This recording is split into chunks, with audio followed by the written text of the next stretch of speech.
Hello everyone, thank you for joining me. My name is Dr. Jason Uchida. I'm a doctor of naturopathic medicine and your host of this program. Welcome to Island Wellness, a program designed to educate you about naturopathic medicine. Today is February 28, 2013.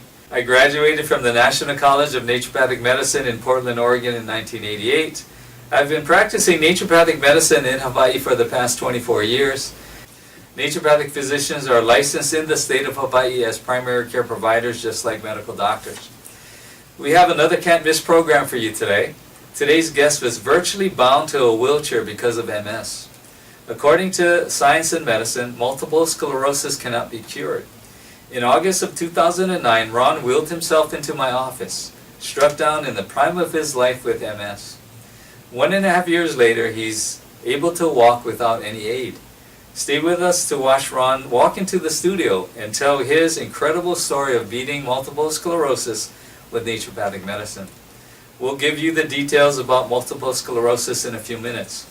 Before we meet our guest, let me give you a brief introduction to naturopathic medicine. Naturopathic medicine is a primary healthcare system founded on the honored universal principle that the human body has the mechanisms in it to heal itself, no matter what the current status may be. Therefore, the human body is the ultimate healer.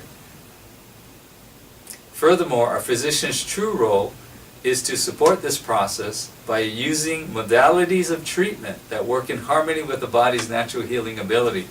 Hippocrates, the father of modern medicine, practiced these same principles thousands of years ago. Well, that's enough about me and naturopathic medicine. Now let's find out if it works. To help illustrate this, I typically ask a patient to share his or her experience with naturopathic medicine with you so that you can get a better understanding of how this safe and effective form of medicine works. Multiple sclerosis is a chronic disease of the central nervous system. That's the brain, optic nerves, and spinal cord. It is thought to be yet another autoimmune disorder. This fact is important because there have been many patients who have appeared on Island Wellness with other types of autoimmune disorders that have cured themselves. An autoimmune disorder is caused because there are toxins in the body. The immune system attacks these toxins to eliminate and by accident damages the body. In the case of MS, the immune system attacks toxins in the central nervous system, accidentally damaging the myelin sheaths of the nerves and producing multiple sclerosis. Myelin sheath is a protective covering and insulation surrounding the nerve fibers. The myelin is destroyed and replaced by scars of hardening sclerotic tissue. Some underlying nerve fibers are permanently severed. This damage typically appears in multiple places within the central nervous system. Myelin is similar to insulating material surrounding an electrical wire. Loss of myelin interferes with the transmission of nerve signals, resulting in muscle weakness, numbness, and paralysis. MS can cause blurred vision, blindness, loss of balance, poor concentration, slurred speech, tremors, numbness, extreme fatigue, muscle weakness, poor memory, concentration, and paralysis, and more. Most people are diagnosed between the ages of 20 and 50. Multiple sclerosis is not considered a fatal disease, but many struggle to live productive lives and usually face mounting limitations. Close to 3 million people are affected by MS worldwide, although it is believed that these numbers are much lower than the reality because many countries do not require physicians to report new cases, and this includes the United States.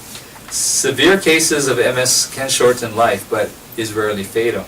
About 1/3 of those stricken with MS will need the aid of a scooter, wheelchair, or cane to walk because of paralysis, weakness, balance problems, or extreme fatigue. MS is not contagious and is not directly inherited. Conventional medicine and science states that MS cannot be cured. The current conventional medical treatment, if caught early, are medications to lessen the frequency and severity of the attacks and slow the progression of the disability. There is no single laboratory test to diagnose or rule out multiple sclerosis. MRI is the greatest at helping to reach a definitive diagnosis. Today's guest has been called the Miracle Man by many. In August of 2009, Ron wheeled himself into my office, struck down in the prime of his life with MS. MS was severely weakening the right side of his body, causing severe pain in his right leg and poor coordination in his hands, arms, and legs, zapping his once sharp memory and concentration, and causing great depression and anxiety. Then as suddenly as a bolt of lightning striking, 1.5 years later, he's able to walk without any aid. My patient Ron is here to tell his incredible story of beating MS with naturopathic medicine. Ron, thank you for joining us today. Thank you, Doc. Would you tell us about when the symptoms first started to develop? What did you feel? I can remember being dizzy, and that's with me till today. It's happened this morning, but I can recall having no explanation for the world spinning. Okay. That was the first time I can remember something wasn't quite right. Okay. You were experiencing vertigo, severe dizziness. Very much so. Okay. When you were at your worst, would you describe how bad each symptom affected you? Interfered with just about everything. Okay. From sleeping to your waking hours, work, family life. The symptoms for me affected mostly the right side. Okay. And led me to have a few years of downtime, and it's been trying to rebuild from there. Okay. When did the symptoms physically first start affecting you? From the time in my 20s, the next time I remember it really catching my attention was in my 30s. In your 30s. I woke up, something was wrong. I was otherwise fine, able to get up, but I was deaf. Okay. And that's kind of hard to wake up and understand what's happening. But there was no sound come out of any on this side of my face, and about half or something on this side. So I went to the emergency room, and the first course of action, as you probably know, is to pump you full of steroids. Mm-hmm. And I was told 60% of the time people get their hearing back. The rest of the time it's a mixed bag. Right. So I was optimistic, hopeful, but worried. Okay. Because at that point, still no diagnosis. Okay. They scheduled me for an MRI, and that came back inconclusive. Okay. So basically, perhaps a week went by, and I started to regain sense of hearing. And eventually it came back, not quite the same, but it came back sufficiently to put a telephone to my head and hear. Mm-hmm. And so I went on. Okay. So this was in your 30s. You had severe hearing loss. You got a lot of steroids to try to recover the hearing. And then when did the physical symptoms of MS start to develop in you? You know, the right-sided weakness and numbness and paralysis. At the time, I was not sure, and to this day, I don't know the cause and effect, but I can remember between my 30s and my 40s getting diagnosed, I woke up, my arm did not straighten out at all. Okay. It didn't want to straighten out, I couldn't do it. Again, went to the hospital, and more shots of steroids. Okay. And they sent me home, and I regained movement. And again, years go by. I come to find these are called exacerbations. Right. So that was a new term for me. Okay. And it was how I come to learn about how these events come up and go away and come back again. Mm-hmm. And I was kind of on a cycle there. Okay. Until I was, diagnosed. All right. What led to the diagnosis? What were you feeling? I mean, to be diagnosed or look for a diagnosis for multiple sclerosis, your symptoms had to have been pretty bad. In my 40s, I can remember my early 40s waking up numb. And again, I thought, okay, this is strange, but not much you can do about it. My wife was certain I'd pinched a nerve, so I spent the next few nights waking up and being turned over and thinking, well, that should help it. Okay. It didn't help it. It just kept getting worse and worse. Made an appointment with my primary, and he saw me and did the exam and left the room and came back and had made an appointment for me to get an MRI, which worried me actually. Okay. I asked him, what do you think it is? Of course, they're not going to tell you, and he didn't. But I remember going back and having an MRI done the same day. Okay. Did they find anything on the MRI scan? This time it showed up, Okay. and he actually told me on the phone what it was, but I heard him wrong. I heard muscular dystrophy instead of multiple sclerosis. Okay. Neither one I knew, so Right. it didn't. They really, were both the same to you. both I saw was a wheelchair. Right. That's really was Only thing In your mind, Yep. you're saying I'm destined for a wheelchair Yep. at that point. Yeah, pretty much the future was real uncertain back then. Okay. So that continued, and but at least I had a diagnosis. Right. Um, For what you were feeling. yeah, And when was this about? What year? early 40s, so I'm going to say about 11 years ago, 10, 11 years ago. Okay. So about 2002 Correct. or so. I think December. Okay. When did the weakness to your arms and legs or the right leg pain start to develop? That was this time where the numbness started. It just progressed to the Okay. point where I started to use a cane. Okay. I could not plant my foot, Mm-hmm. so that causes a lot of problems with walking. Mm-hmm. And basically dealt with the symptoms. At that same visit, the doctors provided me with the information on what supposedly helps multiple sclerosis patients. Mm-hmm. Though there's no evidence that's the case, they say, well, it's a good idea to start these. So I started them. The medications? Yeah, and the kind where you have to warm the injections and, do all the things. And so, they taught us how to do it. Mm-hmm. And I began injecting myself. The problem is the side effects. Mm-hmm. The interferon side effects are almost worse than a disease. Mm-hmm. It's kind of like chemotherapy in a way, I guess. Oh, yeah. And they find some chemotherapy drugs help MS patients, but it's usually short term and for an exacerbation. Right. So in my case, I continued on and just trying to find my way through this process. I started on the original drugs, injections, which were very expensive, $3,000 a month, and I didn't feel better. They told me it's helping your brain not have lesions, but to me that wasn't really, if you go by what you're feeling and what your Mhm. day-to-day is, Mhm. you can't see the lesions, but you can see the problems you're having. Okay. So at that particular point, I continued on with, trying to resolve it up here with the Okay. injections. The physical body, though, wasn't doing so well. Okay.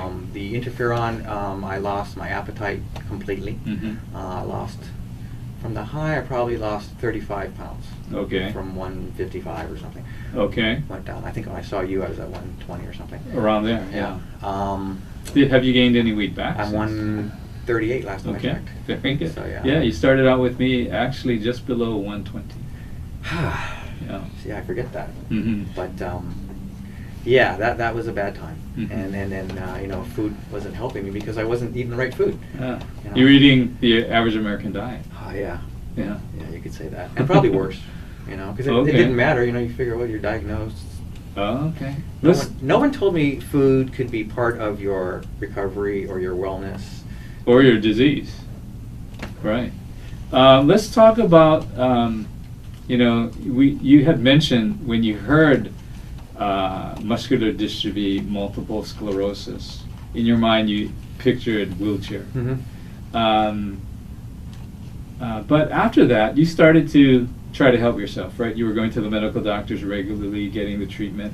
How did you resolve the image of being in a wheelchair in your mind to what you were doing? You must have had a change of attitude at that point. I think it happened to, you fall so far, and until you hit bottom, you don't really realize it. Okay. And that did have to happen with me. To hit bottom. Yeah. So you were quite depressed. Yeah, Mhm. very much so. And Mhm. I sought help for it.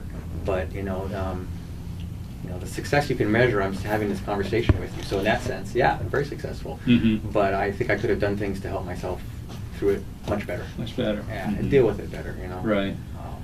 Very much so. But we were talking earlier, and it's when you have some perspective because of time, you can look back in hindsight and say maybe I could have did this a little bit better, maybe I should have did that. Mhm. But it's when you're in it though, it's very hard to see clearly. Forest for the trees. Right. And I hear myself giving advice, and I'm like, well, you should follow your own good advice to friends and family. But now if people ask me, I'm happy to share with them, It's like, here's what I've learned. We talked. Mhm. I would not have been able to describe what inflammation is to the body Okay. if I had not been diagnosed, because now that I've gone through it, I realize these are things that have caused my body to react in a certain way. Right. And maybe I would have got MS, maybe I wouldn't, if diet had been part of my care and concern throughout life. Right. Ron, would you mention to the audience what symptoms you felt when you were at your worst, when you had MS? I mean, you had numbness, but what about the right cited symptoms of your body? What were Still you have feeling? numbness, Okay. pain, and I always asked for a reconciliation with this. How come numbness equals pain? If you're numb, why would you feel pain? Mhm. And I guess it's because the body doesn't explain it, so it fills in the gaps. Right. I get shooting pain. Right. It just suddenly attacks the body at certain places, and Mhm. diabetics refer to them as the neuropathy. Neuropathy. Same thing, right? Right. So yeah, I deal with it. And it How does bad happen. was the pain? What do you feel? Bad enough that I was medicating it. Okay. And to the degree that sometimes it's easy to over-medicate because Okay. your analysis of pain is different for everybody. Right. And that happened to me. Okay. Um, So you mentioned sharp pain. So it was sharp, severe pain that you feel. It feels like someone's poking you with a needle. Okay. And there's no needle there. Right. But the body still senses it, and it's as real as if somebody is. Right. You go to the dentist, you're Novocained, and you can bite your lip as hard as you want to. You can't feel it. You could draw blood. Mm-hmm. It's that same feeling in certain parts of your extremities. Right. The farther away from, like the tips of my fingers are the most numb. Okay. And the bottom of your feet and the sides, and then going towards the center of your body, less so. Left side, less so. Right Then side, more right. so. Right. Lesions are on the left, and it usually shows up. On the opposite side, right, because it crosses in the lower part of the brain.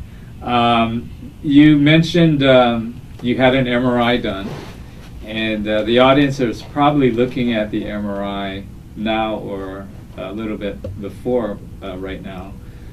There were lesions that were found on the left side of your brain. Mm-hmm. They did, and clearly seen.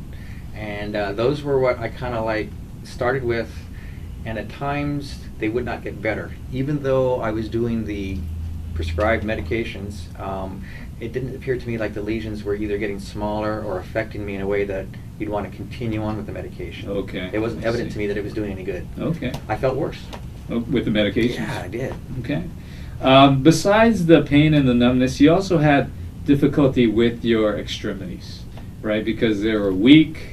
You also had poor coordination. Can you explain a little bit about that? I still do, and I definitely walk funny. But as you said, at least you're up and you're walking. That's a big improvement over where I was in this process. Right.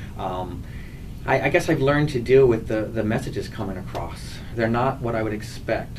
I want my hand to go and pick up a pen, and I command it to do it, but the messages are abruptly interrupted on the way there. Right. So I'm left with either I miss or I drop it. Mhm. Picking up a paper clip is nearly impossible because Mm. I can't feel it. Right. So I tend to overgrasp. Mm-hmm. And then now you're left squeezing it so hard you can't tell. Yeah. All right. How was the coordination affecting you? Coordinating things. I know you mentioned difficulty picking things up. That what and- about with the walking and? Yeah. That and the dizziness still Okay. bothers me. I can put my head in a certain position and the room will begin to spin to this day. So I don't drive anymore. Can't turn your head to see if there's a car there and lose your vertigo. So that's been a problem. Okay. Coordination still is. Okay. But I figure if I continue on, May improve. that's it. All right. We talked about the repair side. Never heard anything about nerve generation repair or anything like that. Now I'm hearing things like that. Right. So it's giving me a lot of benefit. What's they do the brainstem injections. Okay. I've Yes. seen progress with that. They're Right. doing injections in foreign countries, Right. not approved in the United States yet. Not yet. But I have a lot of hope. All right. Okay. So what Ron is saying when he mentions that the nerve impulses get kind of obstructed along the way and maybe get blocked in certain areas is with multiple sclerosis, the sclerotic plaquing or damage happening to the nerves may happen in different areas or multiple areas. That's why it's called multiple sclerosis. So the messages may get caught up somewhere along the line and not producing the results that Ron wants. In the beginning, I thought if it's done, it's done. It's never going to come back. I've come to find out the body has the ability to somewhat redirect Mhm. or repair those images and messages. And it's not a perfect science, I know, but brain plasticity, I believe it's called. Right. And I try to do that, whether it's keeping the brain active and reading the newspaper, things of that nature. Right. Very good. Ron is talking about the body has the ability to reroute thing. So we can make new blood vessels or use smaller blood vessels to do the work of larger ones, and rewrote nerve endings and nerve pathways so that over time function can hopefully return. Ron, you mentioned memory a little bit. You also suffered from exhaustion when I saw you back in August of 2009, and poor memory and difficulty concentrating. Can you explain how those things felt to you at that time? I let myself be tired now. I will often lay down in the afternoon and take a nap, and by time bedtime rolls around, I'm tired again. So it's not a problem. In the past, no, having a nap is a sign of weakness. Okay. And it's not something that the business I was in would have allowed. Okay. You know, it was How exhausted were you though back then? It's hard to explain that kind of Yeah, exhaustion. It okay. goes beyond. It's like you're tired before you go to do anything. Okay. You can't get out of bed because you're tired, but you Right. didn't do anything to create that tiredness. Right. It's, You're just exhausted all the time. it's a mixed message. The body doesn't know what to do with, Mm-hmm. and that's still the case with me at times. Okay. And your memory was quite poor back then. Mm-hmm. Can you explain how poor your memory was and how difficult it was concentrating on things? You know, I've heard people talk about this, but for myself, this happened recently with my son parking, and I realized that they had these fancy new devices on the top of these poles that are right there, and I'm telling him what these are, and I couldn't come up with the words. Mm. We're parking now. Mm. And I'm describing it to him and pointing to it, and he's like, "What are you describing?" Yeah. And I'm like, "Parking meter." Could finally get it out of my... Yeah. I can see the word. Right. I know what I want to say, Oh. but they don't come out of your mouth. Okay. I can go around it, you know, it's like it lets you park legally. But parking meter is what I was looking for. Right. I noticed, I So guess... you're forgetting a lot of common, simple Yeah. words that you would use. Yeah, I was used to spinning a lot of plates in the business we were in, accounting and such. Okay. And that's not something you want to lose. Memory and concentration. Yeah. So you were pretty sharp in your day, because you ran your own business, very successful, The family business. right? Right. So and you were proud of the fact that you were Yeah. always on the go, always busy, running from client to client. Still proud of it, but the fact is, I had a lot of people cautioning me, and I dismissed it. Aren't you burning the candle at both ends? Mm. Did not start the day with breakfast. Okay. I regret that, and I caution my kids to do otherwise. And from that standpoint, didn't really pay attention to the consequences of working as hard as I was. Mm-hmm. I just thought that's the way life is, and hopefully you won't get anything that is serious. But in my case, it didn't turn out that way. Mm. So you powered through, everything that you could. I got my hearing back. I thought, great, what a blessing. But back to work again. Probably And- worse than before. Okay. My wife met me. She said you were 7 days a week. We got married, and she cut it down to 6. So Okay. You've mentioned, obviously, anyone who was diagnosed with MS probably would be quite depressed with that diagnosis. Can you talk a little bit about, what you're feeling at that time? And like nobody knows what you're going through. It's a very lonely feeling because you don't really want to talk to anybody about it. I found some people were kind of afraid because they don't know what to say, and you don't know what to say. Right. A lot of praying goes on sometimes. Right. But the fact is, when you educate yourself, some of that fear goes away. I think it helps both you and the people, your family members, or who you surround yourself with, because they're looking for you to have a cue. Do you want to go on? Some people don't. Right. I think that was, part of what was ailing me at that time. I didn't have... You didn't have the motivation to go on, maybe. No. I could not see what the future was going to look like. I just Right. saw it getting worse and worse and Right. worse. I guess, yeah, that's part of it, right? You're just imagining, like what you're saying, down the road you're going to be confined to a scooter or wheelchair. But also, though, you were used to a life of activity, right? You were... I had a boat. Boat? Yeah, out in the sun. Yeah, don't do that anymore. The sun is not my enemy, but it is something to be, it's a foe, because sunlight hitting my skin, And your nerves. body doesn't know what to do with it. Right. It feels like needles, like you're being poked with needles. Okay. So I stay in the shade, and I'm very much of a a night and early morning person. Okay, nowadays. Yes. Yeah. So you were quite used to being very active, running around, running your own business, very successful. And now you were thinking, you know, I can't do what I did before. So I'm sure that would be very depressing to most people. I think I gave myself too little. There we go, looking for a word again. Okay. Too little credit for where I gotten to, and you know what we've gotten through. Yeah. We're still here, you know, still kicking tires. Yes, you are. And it's something that this conversation, in fact, has been long in making, because a lot of the people that I've seen have come to see you, Mm-hmm. and they tell me, you know, positive things that occur. And I think anytime you're aware of what your body's doing with the food you put in it, because Mhm. before that you could just put a quarter pound in your mouth and not worry about it, right? That doesn't happen anymore. When you're aware, you think about it, and that I do. As you know, I got very religious with the diet and took it to heart and kept much of that. But you also said something really important to think, can you get through this, you know? You said, hey, you're the decider. Your body will tell you, you know? If you want to swing the pendulum a little more to the center, that'll be your decision to make. And so it's not a diet of loss. Mm-hmm. It's a diet of living. Good for you.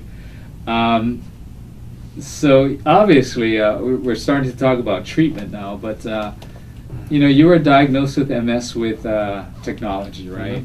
MRI scan, seeing neurologists, Yep. probably getting pretty good care from Yes. the best minds in neurology and with MS.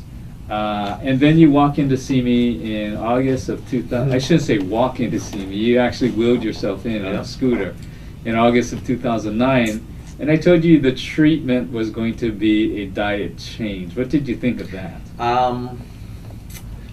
No offense, but it sounds a little bit like quackery, because my experience was not knowledgeable about what a naturopath does, what the consequences of taking on a more natural approach to health. Mhm, mhm. So my only one experience is, you know, not having enough knowledge to base it on. When you said that, I thought, wow, okay, could it really be that simple? And that's the thing about America's diet. You know, we referred to it earlier as sad. Right. And it is, you know, when you think about it, really. And to describe my diet, it was. Mhm. So the changes I've made are to make it, you know, better for myself. But if somebody else sees what I've done and gets benefit from it, great, fantastic. That's the genesis for why we're together, I think. Great. You know, you mentioned diet change, right? A lot of people out there are probably thinking, you know, a simple diet change to help Ron, I mean, you know, that seems almost impossible. But the diet change we asked you to do was pretty dramatic, right? Yeah. It was eliminating a lot of the foods that you liked. Mhm. Can you let the audience know what they are? Yeah, I really missed my coffees. Okay. And certainly ice cream and things of that nature, you know. And you figure you're sick anyway, you're going to die, you might as well go for it, right? Right. You know, it's okay treating yourself to desserts and things. Rarely, and you know, if I base it on where I am now, one little bite of something, it's enough for me. I don't No. need to have this big, humongous thing, you know. Right. Portion control Right. wasn't even in my existence. Now, portion control is very important to me, you know. Right. So, Yeah. And that's the American way, it seems, right? We go for the big gulp, right? Everything is extra large. I mean, it tastes good, but you know, it could be too much of a good thing or a bad thing, right? I don't think they're trying to legislate it, though, is going to work. If people, through programs like this and other means, see it's a consequence of living healthy, Mhm. then they'll reject it on its own. It won't have to be because it costs too much or Right. whatever they're trying to do. Right. You do have to make a conscious choice to live well or eat well. You were getting medications, right, for your MS, Mhm. and then we changed your diet. And was the diet change difficult for you to make? Because my wife was on board with this, Okay. and that she was willing to do most of the hard work, which is the preparation of the meals. In the beginning, when I left your office and we went home, she was cutting up my food because coordination wasn't occurring to use a knife and a fork. Okay. So I can remember gripping my fork poorly, Mhm. but having the ability to feed myself and continuing that process, the diet just seemed like a natural.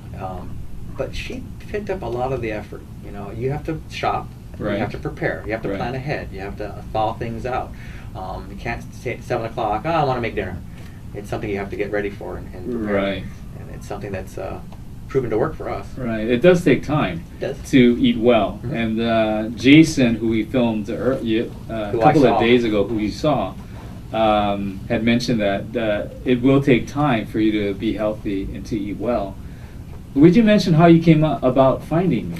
I had come back from spending 5 days at Kaiser with IV steroids, and the right side wasn't working, so I was changing the TV with my left hand, and I came across you talking to a gentleman on TV, and I thought, okay, I'll listen.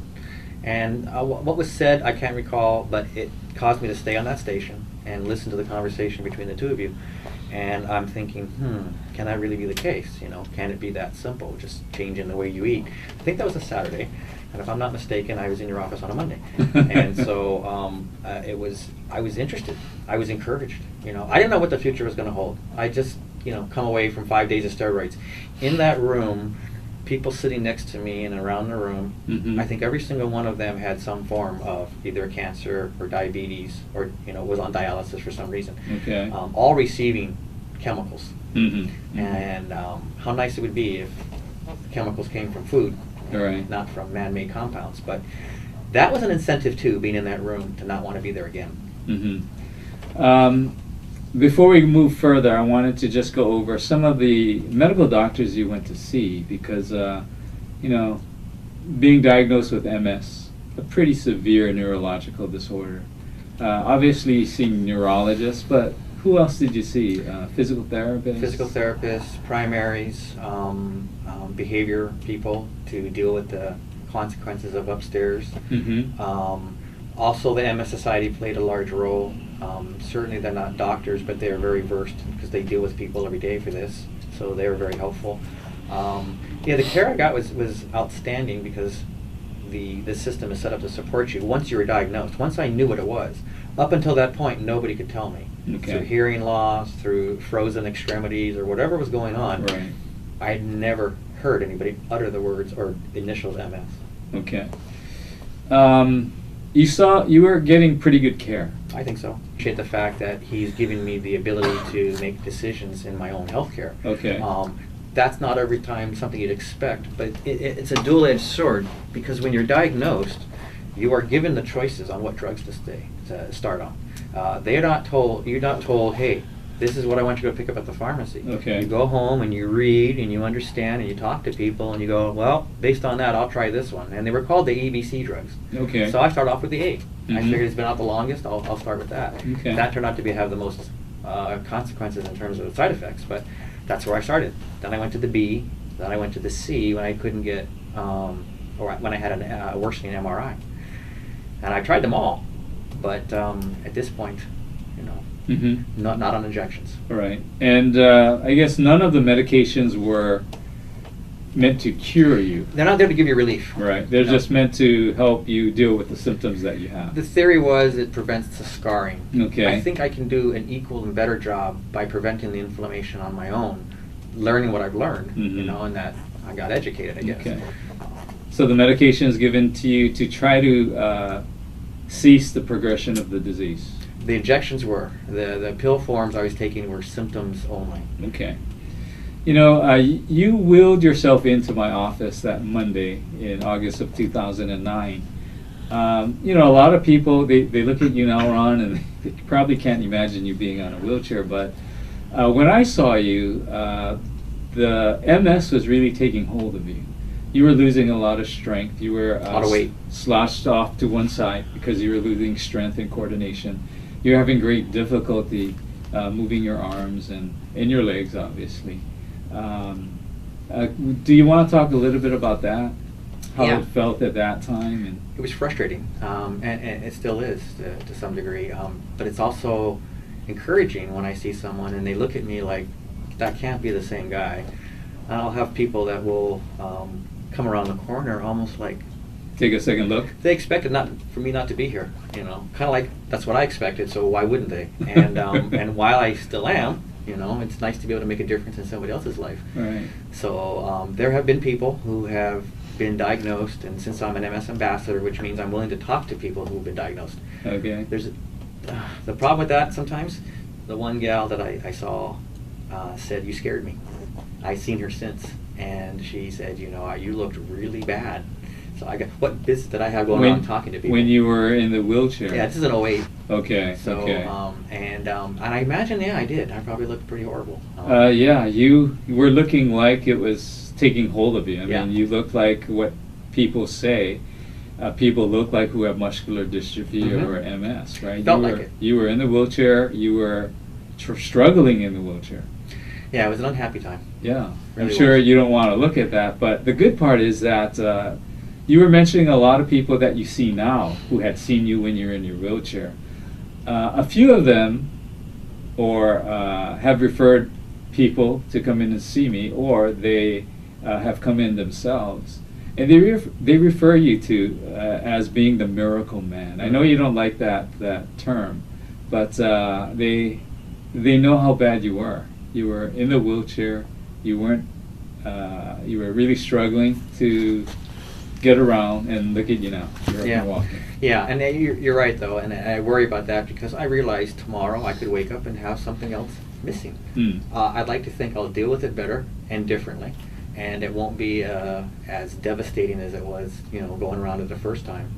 But you know, even as I sit here and talk to you, you know, I actually feel things starting to spin, you know. So neurologically, stress and symptoms still reappear all the time. So when I hear that, I'm like, oh, I don't want to let you down, and another exacerbation means I'm a failure now. No, it's not like that, I realize. But I'm glad that I can be a hope for somebody. Frankly, you know, I see some of the things that have happened in the news recently, and I told you what made a big impact on me. That soldier having 2 arms put back on. Right. They lost in the war. And how he would wheel his wheelchair. And how that was a huge incentive for people like me not to complain about numbness or drop foot or even being in a wheelchair if that was the case. If that happens, better look differently on it. I know you were reluctant to come onto the show and tell your story. We actually talked about 1.5 years or 2 years ago trying to get you onto the program. And you had declined, and you know, I'm not sure why, but I could imagine maybe there were some reasons, good reasons for it. But I'm sure maybe you're thinking it could be tough to live up to, right? That's one. A lot of people call you the miracle man, but also you never know if this is temporary or not. And I'm sure, you know, it was only a few months or maybe half a year since. Back in 2011 when we talked that you were up and walking.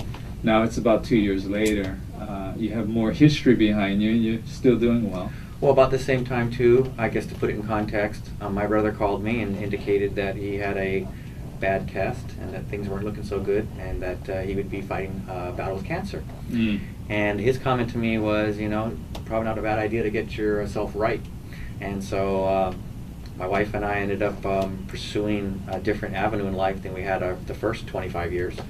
We got baptized, and now our goal is to help people in such a way that now, you know, we cook for River of Life once a month. Terrific. You know, we do all the cooking for them, and I think, you know, the fact that I can help be part of that process, you know, it says something about everything.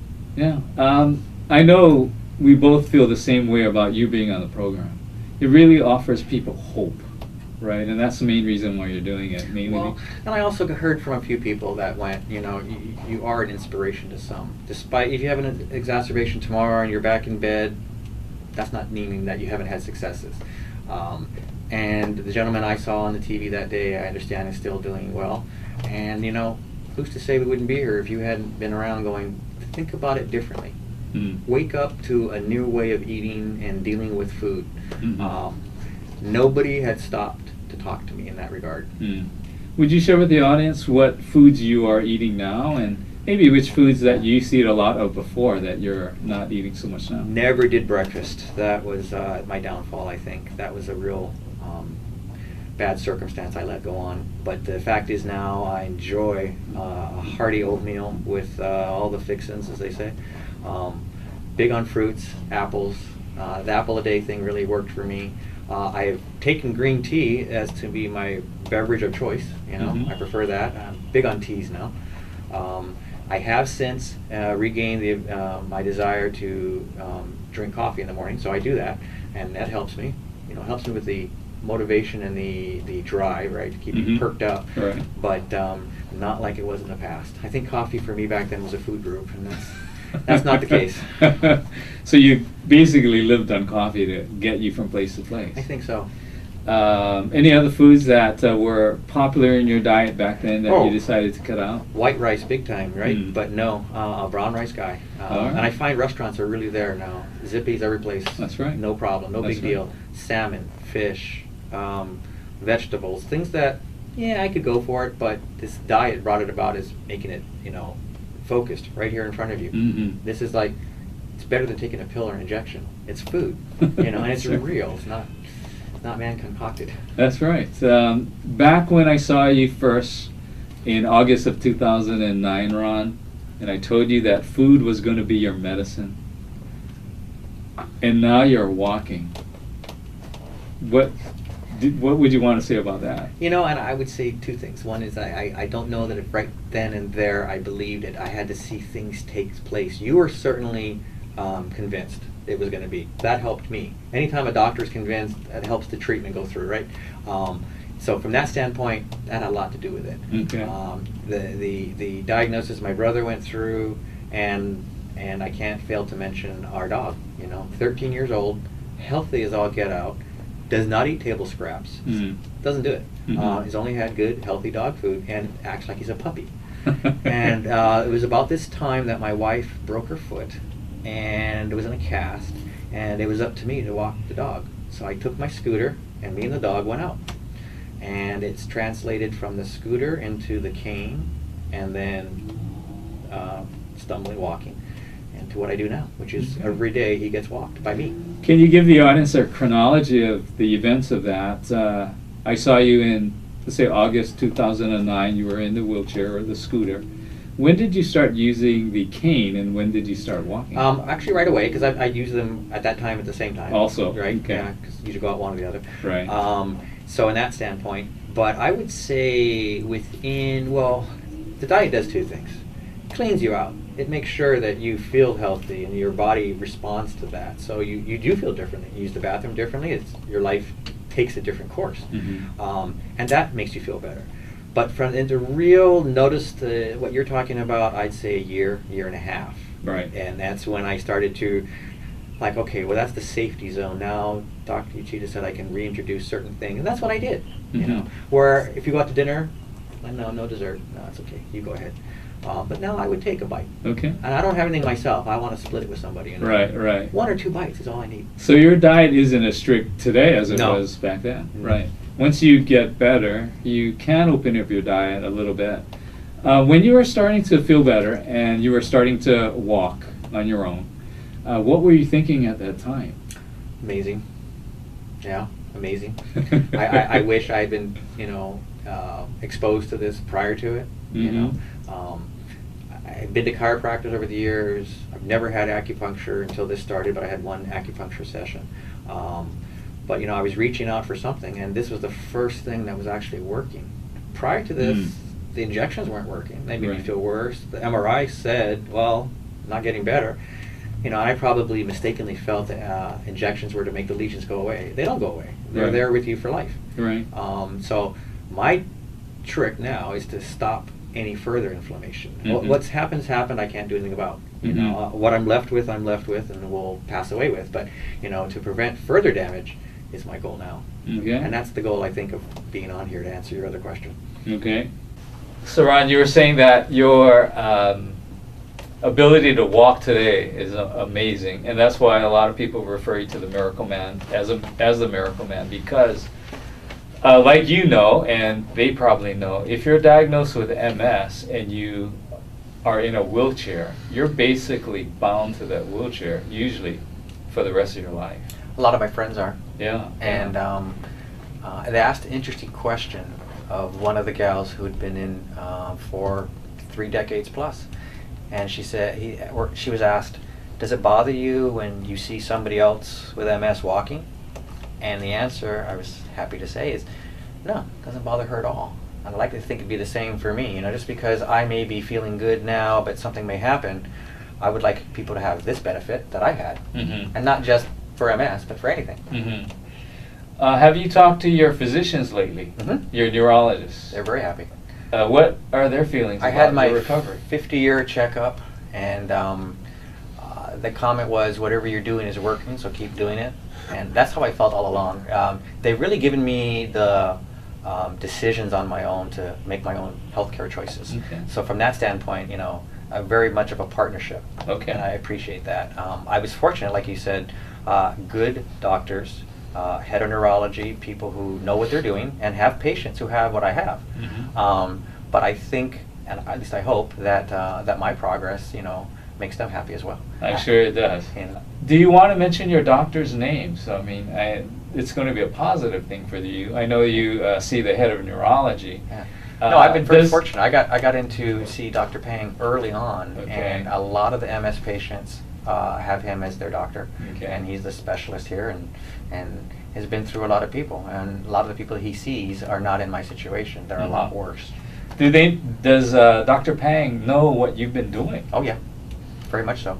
And even early on, you said, hey, look, this you're not doctor shopping. You're not going from one doctor to another. And keeping them on your team, I think, is very important. Right. You were very clear about that early on. We need to keep the doctors available for you. And it's not an us against them. It's whatever works for you. That's been a constant theme, and I think where I am today, speaks volumes on that. Okay. Ron, you've made a tremendous amount of improvement. I mean, you've gone from not being able to walk to walking. What's going on in your life now? I mean, you were talking about how busy you were before, how you noticed that living that way, working that way, eating that way wasn't the best, maybe wasn't the best thing for you to do. What have you learned? What are you doing now? How are you spending your life these days? Good question. As the next generation comes on board, I can't pass that work ethic on. It didn't serve me well. So from that standpoint, my wife runs the business, so I'm very fortunate that she stood up to the plate. Otherwise, I don't think we would be around in terms of an ongoing enterprise. Like I mentioned with the river and things of that nature, the community involvement is important for me. That's, I think, what keeps me grounded in the neighborhood, and I'm going to continue that as time goes on. You got involved with the MS Society quite early, and you had mentioned to me that you were one of their lead fundraisers for a while. Early on. You were involved with a benefit that Shan Na'au was involved with. Shai, yeah. Shai Na'au. Shan Na'au of 3+, yes, that's correct. So, and I guess at that time you were in a newspaper article. Oh, they did. As part of that fundraiser benefit, it was called the Silk Road to China. And business is silent auction, and people contributed. And the entertainment there was Shan Na'au, which was wonderful. And of course, a lot of donations came in on my behalf, and it benefited the organization. And that was nice to see as well. And I guess you had a photo taken, and you were photographed in your wheelchair. Well, there's a couple of photos there. There's one from the event that night, and there's one from the MS Walk that year, I believe. So all my kids came and tried to make it a family affair. All right. I'm glad it was successful, and no doubt with you being involved, it would be. Ron, we talked about, once you're diagnosed with MS, typically it's almost like a life sentence, right? You're bound to a wheelchair potentially. Not everybody ends up in a wheelchair, but once you do end up in a wheelchair, typically you're bound to that. There's not many people who have recovered from MS the way you have. What would you like to tell people or an individual who does have MS that's watching your program now? Well, and I think the constant theme might be to not give up too soon. I think I did exactly that, out of fear, out of ignorance, the inability to really comprehend what you're being told. When people get a diagnosis, no matter what it is, it's a shock. But not understanding the source of the disease or anything else about it, it took me a long time to wrap my head around what's happened. wasn't my goal to be a poster boy for it or anything like that. Mm. But if I've got it, I might as well make something good happen as a result. Mhm. In our earlier conversations, you know, to be respectful to where I am now, you need to pay homage to the people who have come before me. And I'm very mindful of the fact that the MS Society was started by the sister of a young man who got the disease before they didn't know what the heck was going on. No Mm. MRIs, Right. nothing. Right. And if you read the history, which I did, it's really sad what happened. You know, a lot In those days. Oh yeah. Right. The prognosis now is a lot different, and I was diagnosed right on the cusp of all of this. Hmm. Years before my diagnosis, just a few years, they had no drugs. Hmm. Then they had the ABC drugs, the Right. interferons, and they were shown to be hopeful. Not a cure, and not even really to affect the scarring. Right? That's not what it's for. It's to reduce inflammation. Mhm. So that became then the theme that I went after, is how to reduce inflammation. Stress. That's been a big thing for me. Mhm. And I think my body fed off of it and attacked my myelin as a result. You are actually proud of being so busy I was. working.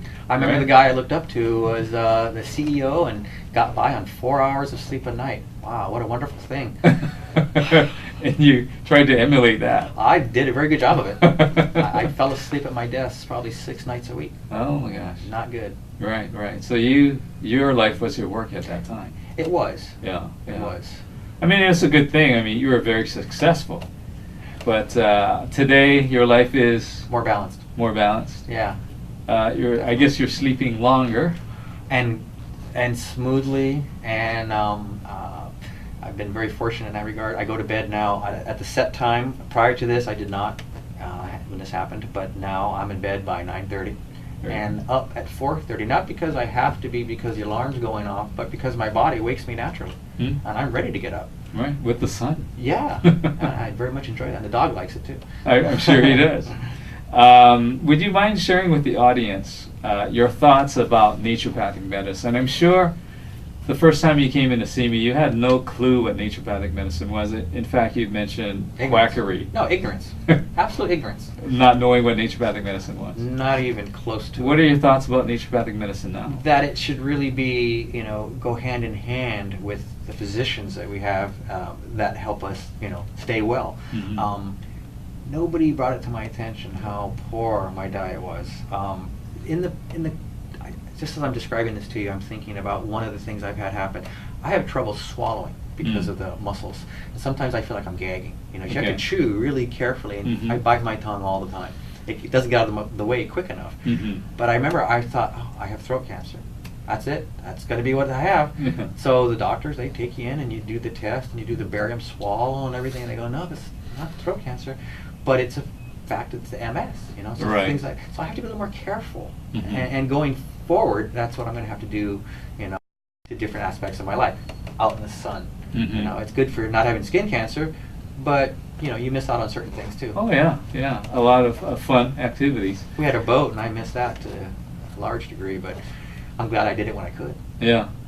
I'm sure you have a lot of great memories Oh, regarding that boat very much. and family.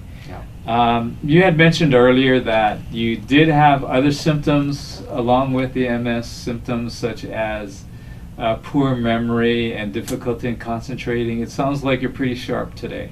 Well, thank you. I like to think that's because the medication, you know, is not pulling me down. Sometimes the medication that treats the symptoms kind of subdues and takes off that top layer, and you feel kind of less of who you were. Mhm. So to that extent, yeah, I do feel sharper.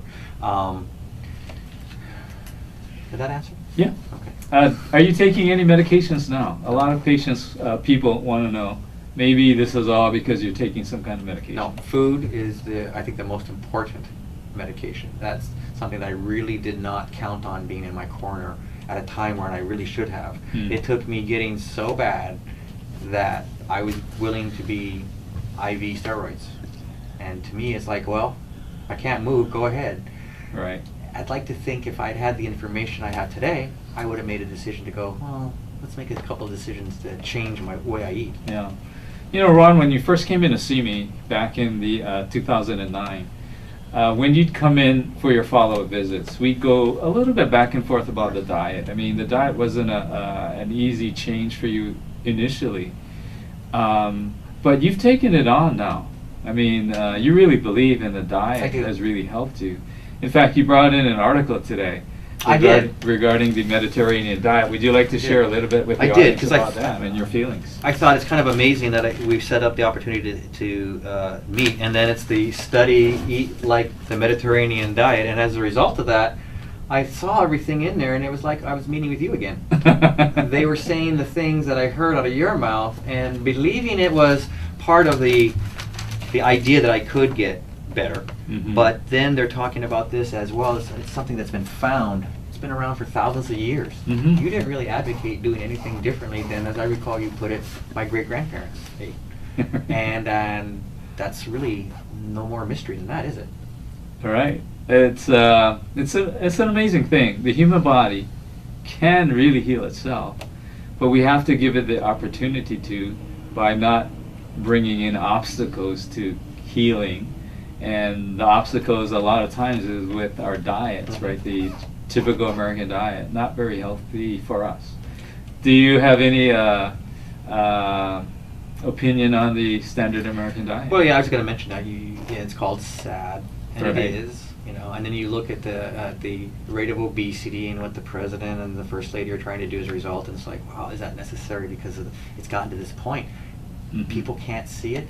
Yeah, it took me getting pretty bad before I woke up to it. So really, I should understand their perspective. Right. But in reality, the American diet is sad, and it's not going to be something that I think this country is going to be able to sustain itself on. It's kind of like the budget. At some point, you have to make a change. That would be true. I agree with you fully there. I mean, they're looking at ways to decrease healthcare spending. Mhm. But I think they're looking at it in all the wrong ways. Exactly. Right? They're looking at, they're not looking at anyway, the best way to cut medical spending on medicine and healthcare is by preventing disease. So if Obama came out and started to say this is going to be the new diet for America, we'd probably be in a much better place. I agree with you there. I agree with you there. Ron, you had mentioned that in order for you to come see me back in 2009, basically you had to be in a pretty desperate place because we were filming another program earlier, and the two gentlemen that was on with me also said the same thing. Mhm. They were desperate, and I was their last resort or close to that. Unfortunately, a lot of times the average American person has to be in a pretty desperate place in order for them to really maybe make a change in going outside of your traditional healthcare providers. Yeah. Yeah, as you were talking, I'm thinking about that. And is it pride? Is it ignorance? Is it you're just nervous? Why do people resist the obvious? Mm. I don't know the answer to that, having been through it myself. That was the slap in the face. That was the wake up. Watching the nurse put the needle in my vein. Mm. And the thing flow into it. And it doesn't Yeah. feel good to have steroids in your veins. Oh, yeah. It burns. Oh yeah. And I can imagine what it's doing after it burns in your arm. Now it's in the rest of your body. Right. So I'm grateful for the relief, but worried because friends of mine with MS who have said I'm done with steroids, they're quick to caution me not to use it as a magic bullet. I see.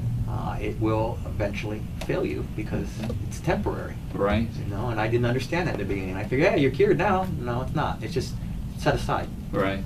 And it typically does come back down the road sometime, whether it's days later or months later. Well, and that's been my pattern. 10 years, and then it got shorter, 3 years. Now this is 2013, right? So we're 2013. going on 4 years with Okay. not an exacerbation. Yeah. So that's my goal. So you haven't gone back to the wheelchair during this last 4 years? I or keep so? it. I keep it charged Okay. because two reasons. One is to keep it healthy, right? Right, The right, battery and whatever. right. But if somebody else really needs it, Mm. I can give it to them, and it's not going to be like, oh, they got to get a new battery. Mhm. And I guess there's part of me that says if I ever need it, it's there for me. But I intend not to grab and get back in it. Ron, I want to really thank you for appearing on the program. I know it's hard to be like a poster boy for MS or to be considered the miracle man, but your story is amazing, no doubt. But I know you were saying that your exacerbations or your crises come on about like every 10 years. So it's been about 4 years since your last exacerbation. Would you be willing to come on in about 7 years for a follow-up visit You with bet. us? You got a deal on that one. All right, all right. got a deal. Ron, I want to thank you for sharing your amazing story with us on Island Wellness today. Thank you, and best wishes to you. My pleasure, Doc. Thank you. I'd like to thank all of you for joining us and tuning in today. I hope that you enjoyed the program and learned something of value.